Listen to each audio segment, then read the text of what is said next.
All right, here we go with type 2, linear motion, 2017 AV number 5. You're given the position of particle P and the velocity of particle Q. Part A asks you in the interval from 0 to 8, when is the particle P moving to the left? Which means we're going to have to take the derivative of my position of particle P. That is a natural logarithm, so I'm going to have 1 over the t squared minus 2t plus 10 times the derivative of the inside piece, 2t minus 10. We're going to set that derivative, which is the velocity, equal to 0, and find what the t value is when that is equal to 0. Interesting to note that t squared minus 2t plus 10 never equals 0. You can verify that by using the quadratic formula, but you're just looking at the numerator, 2t minus 2, that equals 0 at t equals 1, and then I'm going to use just my number line just to determine when that happens, when it changes direction. Values between 0 and 1, my first derivative of my position or my velocity is going to be negative, and values greater than 1, we have positive. Therefore, we're moving to the left in this interval from 0 to 1. Closed on 0 because we were asked in part A from the closed interval from 0 to 8. All right, part B is asking you to find all the times during which the two particles travel in the same direction. Either they're both going left or they're both going right. So I've set up the number line sort of just kind of visually look at it. And for the particle P, remember it's moving left from 0 to 1 and right for the rest of the time.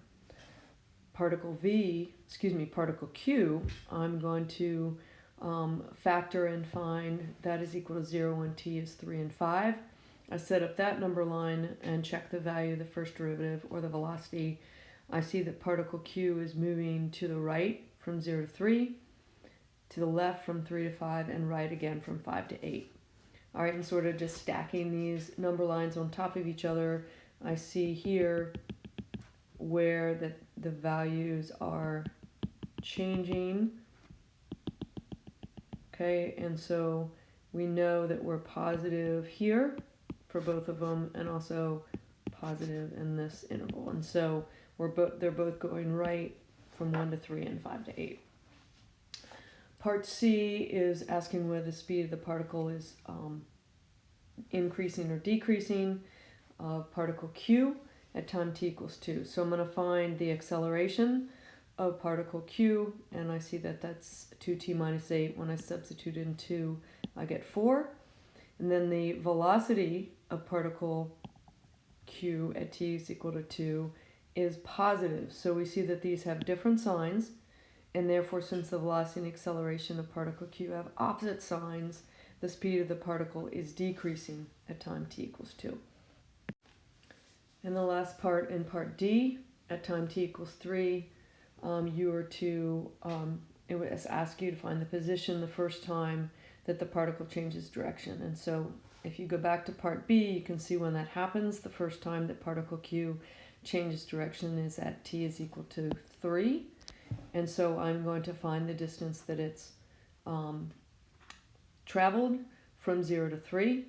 And if you remember in part B that's positive, and therefore we know it's moving forward.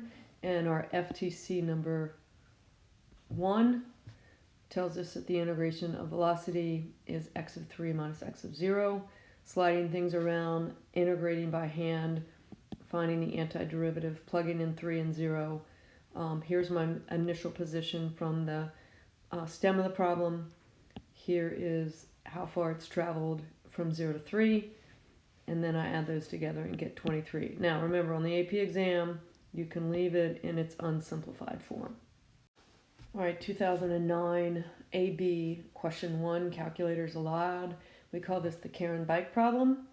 So in part A, you define the acceleration at time t equals 7.5 minutes. Remember, acceleration is the slope of velocity, so I'm just going to find the slope between the 2 points around 7.5. And so I use between 7 and 8.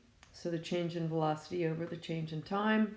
Again, the units here are miles per minute squared.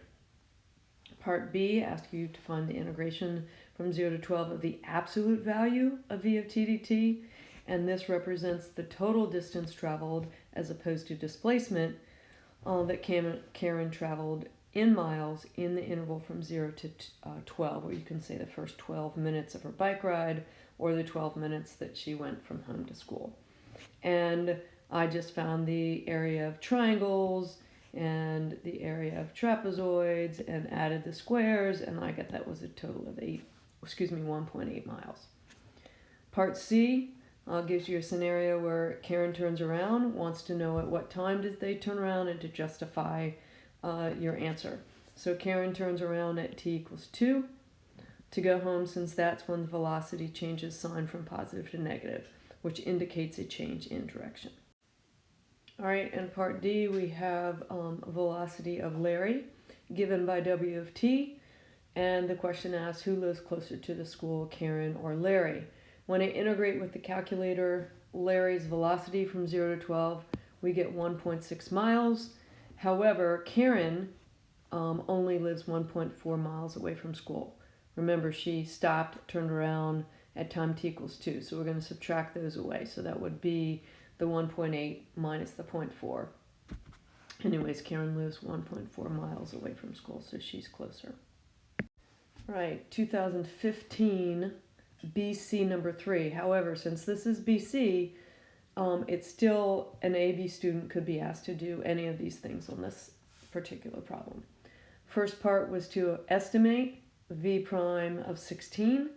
Remember, v prime is going to be change of v over change of time. And we're estimating at 16, so I used time t equals 20 and t equals 12, which again sort of sandwiches that t equals 16, and we get 5 meters per minute squared. Part B asks you to find the integration of the absolute value of v of t from 0 to 40, and then explain the meaning in the context of the problem. So that is the total distance that Johanna jogged in the interval from 0 to 40, or in the first 40 minutes. Using our right Riemann sum, graphically I just drew a picture, and since it's the absolute value at time t equals 24, we were down here at negative 220, but since we're taking the absolute value, we're going to come back up here at positive 220. And then I just find the area underneath the curve by the right Riemann sum, which means we're going to start way over here on the right, and we just take base times height of each one of those rectangles. You can leave it in its unsimplified form on the AP exam, or you just go all the way through, and that's 7,600 meters. All right, part C was asking you to find Bob's acceleration at t is equal to 5. You were given Bob's velocity, so you just got to take the derivative velocity and you plug in 5 and get 15 meters per minute squared. Part D is asking you to find the average value of Bob's velocity. Here's our average value formula, and I'm just going to use the given velocity that was given in part C, and I'm going to integrate that from 0 to 10. Again, you can leave it in its unsimplified form, but if you decide to simplify, you can go down and you get 350 meters per minute. All right, our multiple choice questions. In number 6, you're given the velocity of a particle, 6t minus t squared. Understanding that this is what it looks like, as I kind of looking at the quick graph, you know that you don't need to take the absolute value of that to find the total distance traveled. So then I'm going to integrate, plug in from 0 to 3, and get 18. And again, unfortunately, this is a multiple choice problem. We have to get to its final answer, but that's choice D. All right, in problem 16, we're given a position, x of t. So I just FOILed that out in the second step, and then took its derivative in terms of t, set it equal to 0, and solve for t. And that's how I got choice B. Okay, 28, you might need to read that once or twice, but it's asking you to find the acceleration of the particle at the point where the velocity is first equal to 0. So I have to take my given position, find velocity, figure out when that first equals 0, so we got a little unit circle. The first time that the opposite of sine equals cosine is in the second quadrant at 3/4 pi. So then I'm going to find the acceleration, and then I'm going to plug in 3/4 pi. And we have negative square root of 2, which is choice A.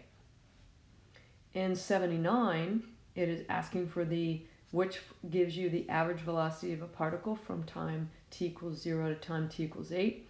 Using my average velocity or my average formula, we have the average velocity is from 1 to 8 minus 0, from 0 to 8 of v of t dt. And that's choice B. Now, just to note that average velocity, which we were given in choice B, also can equal 1/8 of x of t over x of 0, or x of 8, x of 0 over 8 there. All right, question 3, again, is you're estimating the total distance traveled. So that is to approximate the area underneath a given curve, and you can either do this by counting squares, but please remember that each square has a height of 10, or you can connect the 2 points 0, 50 and 8, 0, and then using the area of a triangle 1/2 base times height. That gives you approximately 200, but this looks to be an underestimate, so choice D is the best answer, choice D. All right, 89 is done with the calculator, but that you are asking to find the velocity of the particle at time t equals 3. We know if we integrate acceleration from 0 to 3, we're going to get v of 3 minus v of 0. And so sliding that v of 0 to the opposite side, we're given that the velocity at time 0 is 5. Using my calculator to get the area underneath the acceleration curve from 0 to 3, we get 6.7100, and then that will give us 11.71, which is choice E. Okay, and lastly, question 2. Now this is the only BC question in this whole packet. You are to find when the particle is at rest.